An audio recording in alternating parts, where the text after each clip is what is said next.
Hello दोस्तों, welcome to the world watch. Now आज के टाइम चाइना और ताइवान का टेंशन फिर से एक बार बढ़ चुका है।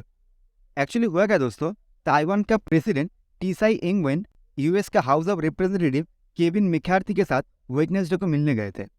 अब ये हाउस ऑफ रिप्रेजेंटेटिव का आप कोई आम पोस्ट मत समझना। आप लोगों को पता होगा यूएस का प्रेसिडेंट जो बाइडेन एंड वाइस प्रेसिडेंट है कमला हैरिस, तो ये तीसरा सबसे बड़ा important post Joe Biden and Kamala Harris के बाद। अब ताइवान का प्रेसिडेंट का यूएस का हाउस ऑफ रिप्रेजेंटेटिव को मिलना चाइना को बिल्कुल भी पसंद नहीं आया, जिसकी वजह से चाइना ने ताइवान के खिलाफ एक मिलिट्री ड्रिल शुरू कर दिया। ताइवान की तरफ से तो ये भी खबर आ रहा है कि उन्होंने अभी तक 71 Chinese military plane and 9 ships को स्पॉट किया जो डायरेक्ट ताइवान की मीडियन लाइन को क्रॉस कर गए हैं। अभी मीडियन लाइन है क्या? देखिए, ये है चाइना और ये है ताइवान। अब चाइना क्या किया, मिडिल में ये वाला जो लाइन है इसको क्रॉस करके ताइवान की तरफ आ गया। हालांकि प्रैक्टिकली ऐसा कोई लाइन नहीं है, ये बस मैप में आपको समझाने के लिए दिखाया गया है।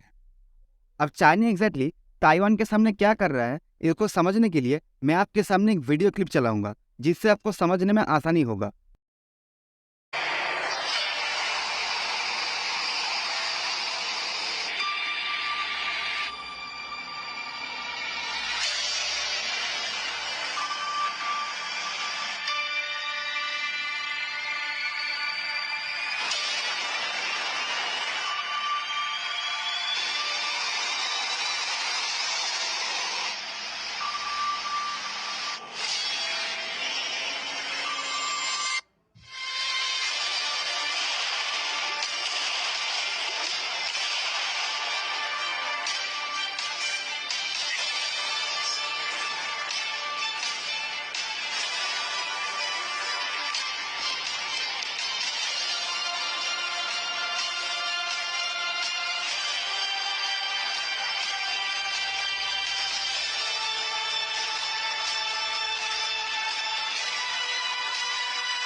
अभी आप जो वीडियो देख रहे थे इसका सिचुएशन अभी कुछ इस तरह है। मतलब मिडिल पे ताइवान है और यहाँ पे चारों तरफ चाइना के शिप्स जेट्स ताइवान को घेर के रखा है। मतलब समझ सकते हैं कि सिचुएशन किस तरह के इंटेंस मोड पे है। अब चाइना ये कर क्यों रहा है? एक्चुअली चाइना का ये कहना है कि ताइवान चाइना का पार्ट है और चाइना को ये बिल्कुल भी पसंद नहीं कि उनके और ताइवान के बीच में कोई दूसरा कंट्री आए। हालांकि हर बॉर्डर डिस्प्यूट में इनका यही रोना धोना चलता रहता है और ताइवान का इसमें कहना है कि नहीं, ताइवान एक इंडिपेंडेंट कंट्री है एंड वो चाइना का पार्ट कभी नहीं बनेगा। अब चाइना को बिल्कुल भी पसंद नहीं कि यूएस जो ताइवान का इंडिपेंडेंस सपोर्ट करता हो उनका कोई भी ऑफिशियल ताइवान पर आए या फिर ताइवान का कोई ऑफिशियल यूएस में जाए। आपको याद होगा कुछ दिन पहले अगस्त 2022 में जब US representative Nancy Pelosi Taiwan visit के लिए आए थे। नैन्सी पेलोसी मतलब जो केविन मैकार्थी से पहले हाउस ऑफ रिप्रेजेंटेटिव था। तब उनके जाने के बाद चाइना ऐसे ही ताइवान के सामने मिलिट्री एक्सरसाइज किया था। उस टाइम तो कई मिसाइल ताइवान के बॉर्डर के सामने आके गिरे थे। अब मुझे एक चीज़ समझ नहीं आता कि इसको कितना जगह चाहिए। इसको ताइवान भी लेना है, जापान के साथ भी इसका बॉर्डर का कॉन्फ्लिक्ट हुआ, भूटान के साथ भी हुआ, वियतनाम के साथ भी इसका बॉर्डर कॉन्फ्लिक्ट हुआ। अब हद तो तब हो गया जब इंडिया में इसको अरुणाचल प्रदेश भी चाहिए। हालांकि कोशिश किया था लेकिन डैडी ने मुंह तोड़ जवाब दे दिया।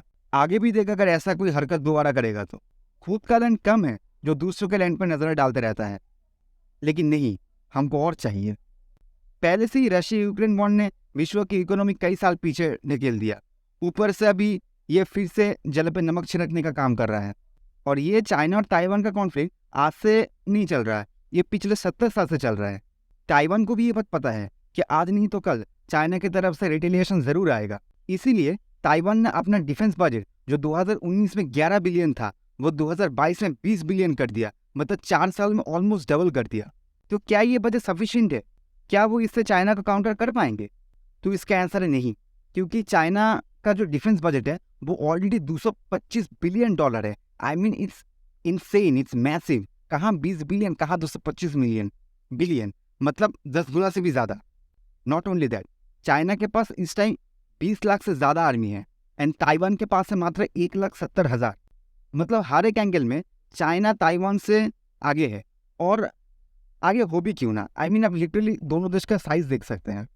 अब ताइवान को भी ये बात पता है कि जितना मिलिट्री उनके पास है ये सफिशिएंट नहीं है। इसलिए ताइवान ने अपने आम नागरिकों को भी, जिनको उम्र 18 साल हो जाता है, उनके लिए मिलिट्री ट्रेनिंग लेना मैंडेटरी कर दिया। अभी मैं आपको एक छोटा सा क्लिप दिखाऊंगा टाइम्स नाउ का कि ताइवान के आम लोग असल में ट्रेनिंग कैसे करते हैं। ताइवान की राजधानी ताइपे के एक रिहायशी इलाके की तस्वीर है। तस्वीरें देखकर लग रहा है जैसे जंग छिड़ गई। लोग सेना के यूनिफॉर्म में नजर आ रहे हैं। उनके हाथों में रॉकेट लॉन्चर और असॉल्ट राइफल जैसे घातक हथियार भी दिख रहे हैं। लेकिन ये जंग नहीं, बल्कि ताइवान के नागरिकों को सैनिक बनाने की तैयारी, जो नकली हथियारों की मदद से पार्किंग में आर्मी ट्रेनिंग में जुटे हुए हैं। क्या आप देख रहे हैं? ताइवान में आम लोगों को तैयार किया जा रहा है कि उनको कैसे लड़ना है, उनको ट्रेनिंग दी जा रही। एक और तस्वीर देखिए, कम्युनिटी सेंटर्स और रिहायशी इलाकों के इमारतों के बेसमेंट में फायरिंग रेंज बनाकर बाकायदा लोगों को हथियारों की ट्रेनिंग दी जा रही है। देख रहे हैं, ये लोग हैं, नॉर्मल लोग हैं। इनको पार्किंग में, जहां पर आप गाड़ी पार्क करते हैं, वहां गोली चलाना सिखाया जा रहा है। आर्मी ट्रेनिंग लेने में लड़कियां भी पीछे नहीं है। ट्रेनिंग सेंटर में बड़ी संख्या में लड़कियां भी आ रही हैं, जहां इनको युद्ध लड़ने, हथियार चलाने, घुसपैठ को रोकने और चाइनीज सैनिकों को पहचानने की ट्रेनिंग दी जा रही है। इन वर्कशॉप्स में लोगों को फर्स्ट एड की भी जानकारी दी जा रही है, ताकि चीन का हमला होने पर सेना के पहुंचने से पहले ताइवान के लोग खुद ही मुकाबला तो करें, साथ ही साथ घायल लोगों की मदद भी कर सके। देखिए, दिखाया जा रहा है कि कैसे किसी को चोट लग जाए तो उसकी मदद कैसे करनी है। अभी आप जो वीडियो देखें, इसको देख के ये मत समझना कि ये लोग फोर्सफुली जाते हैं, इच्छा नहीं है, ऐसा नहीं है। ये लोग अपने मन से जाते हैं, अपने देश को बचाने के लिए ट्रेनिंग लेते हैं, ताकि जब ज़रूरत पड़े तब अपने आर्मी का साथ दे सके। लेकिन एक जंग को लड़ने के लिए बस आर्मी का या फिर उस कंट्री का आम नागरिक का कभी साथ सफिशिएंट नहीं होता। टैंक्स चाहिए, मिसाइल चाहिए होता है, जेट्स, शिप्स, ये सब कुछ चाहिए होता है। इसलिए ताइवान का प्रेसिडेंट यूएस का हाउस ऑफ रिप्रेजेंटेटिव से मिलने गए, ताकि ज़रूरत के टाइम यूएस ताइवान को arm force, defence equipment, submarine, fighter jets supply कर सके। अब आप लोग सोच रहे होंगे कि यूएस ताइवान का इतना क्यों हेल्प कर रहा है, इतना इन्वॉल्व होने की ज़रूरत ही क्या है। देखिए, हो सकता है कि ताइवान आपको एक छोटा कंट्री लगे, लेकिन ताइवान यूएस का 8th लार्जेस्ट ट्रेडिंग पार्टनर है। इसके अलावा ताइवान सेमीकंडक्टर चिप का one of the largest manufacturer है। मतलब हम लोग जो टीवी, फ्रिज, जितना भी इलेक्ट्रॉनिक गुड्स यूज़ करते हैं, not only that, defence equipment, rockets, jets, submarine, सब में सेमीकंडक्टर के बिना कुछ नहीं हो सकता। अगर ताइवान चाइना का पार्ट हो जाता है तो सेमीकंडक्टर चिप का एक लार्ज पोर्शन चाइना अपने कंट्रोल में ले लेगा। तब यूएस का डिपेंडेंसी कई हद तक चाइना के ऊपर हो जाएगा, जो कि यूएस कभी नहीं चाहेगा। अब आप लोग एक चीज़ सोच रहे होंगे कि कुछ दिन पहले नेटो का नाम सुना था कि फिनलैंड नेटो ज्वाइन कर गया, यूक्रेन भी नेटो ज्वाइन करना चाहता है ताकि वो रशिया से बच सके। तो ताइवान नेटो क्यों नहीं ज्वाइन कर लेता? देखिए, नेटो का एक सिस्टम है। अगर नेटो का कोई भी मेंबर को ऑब्जेक्शन हो तो कोई नया कंट्री नेटो ज्वाइन नहीं कर सकता। और इस टाइम चाहे लिथियम हो, चाहे कोई रेयर मिनरल्स हो, चाहे कोई इलेक्ट्रिक गुड्स हो, हर एक चीज़ में China one of the largest exporter है। और इस टाइम अगर ताइवान नेटो ज्वाइन कर लेता है तो चाइना नेटो कंट्रीज के ऊपर बहुत सारा सैंक्शन लगाएगा, ऊपर से युद्ध का खतरा अलग से। इसीलिए नेटो के बहुत सारे कंट्रीज नहीं चाहता कि ताइवान नेटो का पार्ट बने। अब आप लोग एक चीज़ सोच रहे होंगे, चाइना जिसके पास लार्जेस्ट आर्म फोर्स है, जिसके पास टैंक्स है, कोई भी चीज़ का कमी नहीं है, वो ताइवान के खिलाफ रेटिलिएशन आकर क्यों नहीं दिखा रहा? एक्चुअली जब भी चाइना ताइवान पे अटैक करेगा तो चाइना के ऊपर बहुत सारा सैंक्शन लगेगा। यूएस, यूके के समेत जितना भी यूरोपियन कंट्री है, इंडिया, सभी मिलकर चाइना के ऊपर सैंक्शन इम्पोज करेगा। हाँ, हालांकि इसमें चाइना भी दूसरी तरफ से सैंक्शन इम्पोज करेगा, वो अलग बात है, लेकिन इससे चाइना की इकोनॉमी को हेवी डैमेज पहुंचेगा। अगर हाइपोथेटिकली मान के चलते हैं कि चलो चाइना ने ताइवान के खिलाफ रेटिलिएशन दिखा भी दिया, तो आप लोग सोच भी नहीं सकते कि इससे विश्व की अर्थनीति पे क्या इम्पैक्ट पड़ेगा। इकोनॉमी पहले से ही बहुत साल पीछे जा रहा है, अब फिर और पीछे चला जाएगा। कई बैंक डूब जाएगा, स्टॉक मार्केट क्रैश कर जाएगा, कई देश बैंकक्रप्ट हो जाएगा, ग्लोबल सप्लाई चेन में एक मेजर डिसरप्शन आएगा।